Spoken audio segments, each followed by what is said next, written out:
I would like to extend my appreciation to the Eastern Michigan Board of Regents, President Martin, Provost Schetzel, esteemed faculty, staff, and students. It's great to be back at Eastern Michigan. When I was here 30 years ago, we didn't have a facility that looked like this. Being here today is both a great honor and a bit of a revelation. You see, something happened to me on the way to the graduation ceremony today. What happened actually occurred 30 years ago when I was sitting where you are. It was a glorious day. We had a big sea of graduates waiting to get my diploma after graduating from this wonderful university, Eastern Michigan. The important part of the story is that I was a B student. No particular flashes of brilliance, no big or special recognition. I was the proud son of Presbyterian missionaries and overjoyed just to have made it through. What I came to realize sitting up here today is that life and success doesn't have to equal all A's, wealthy parents, a great pedigree, or brilliant flashes of any kind.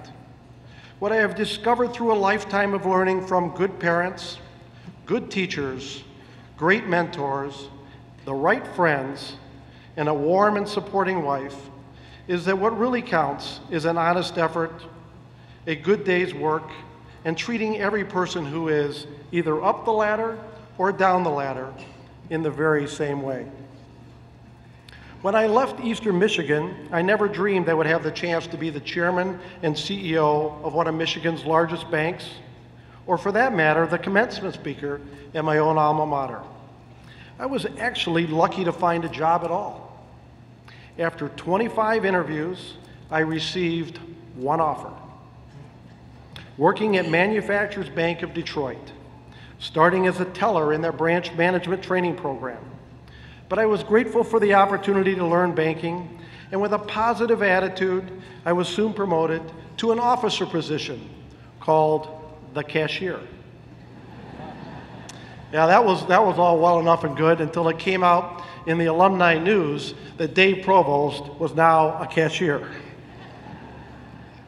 I guess the lesson for each of you is that anything, really anything, is possible.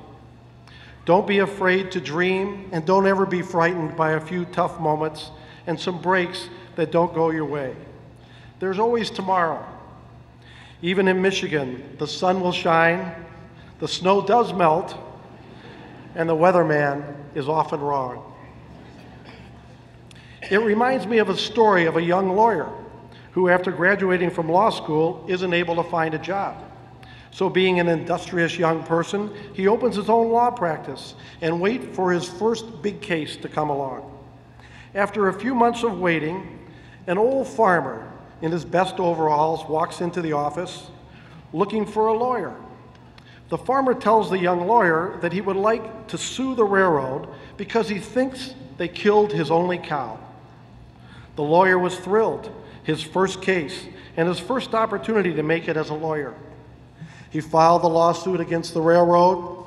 He took depositions, sent interrogatories, and prepared for the big day in court.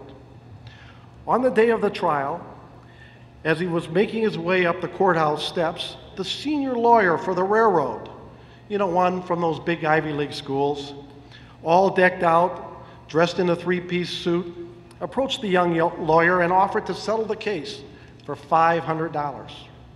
The young lawyer was thrilled and quickly accepted the offer, and the two lawyers went up to the court to confirm the agreement.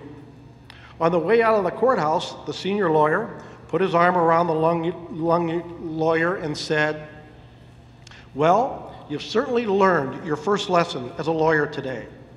Never, ever take the first offer. If I had $500, I had $750.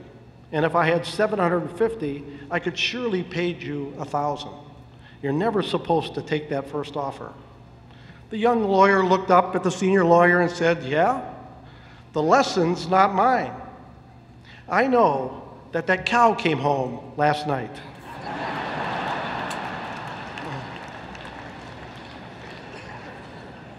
That's a really good example of what real life is.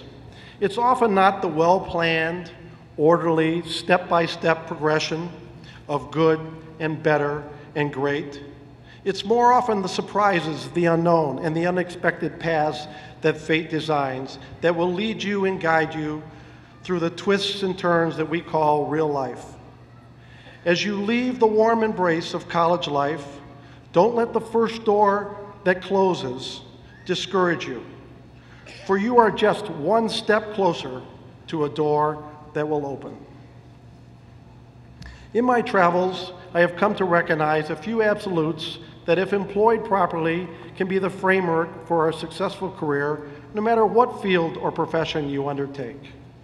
First, keep utmost in mind that it's not just about you.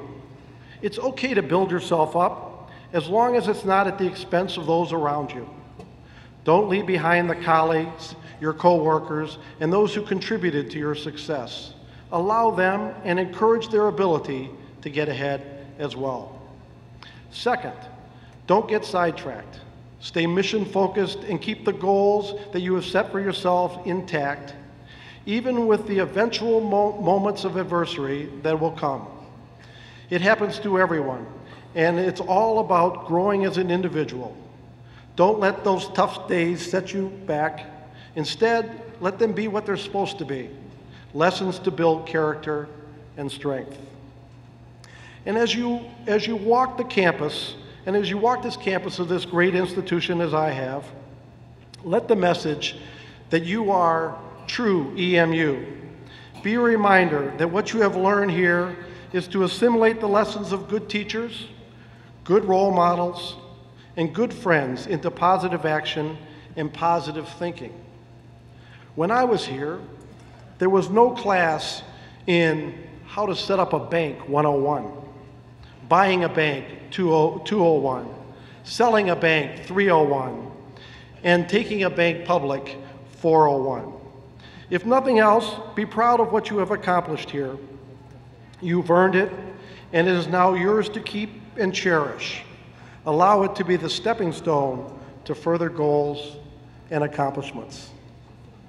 As I was preparing to speak with you this afternoon, the best advice I got about a good commencement address, besides being brief, is to remember that this day belongs to you and your wonderful families for supporting you and allowing you to reach this outstanding milestone in your lives.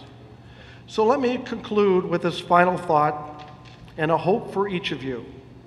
If tomorrow the right job or the quick success doesn't instantly materialize, be patient, be persistent, and don't ever lose hope. Be the tortoise, not the hare. Your success will never be measured by this week, this month, or this year, but rather by the full career, the long ride, and the decades of hard work that are in front of you.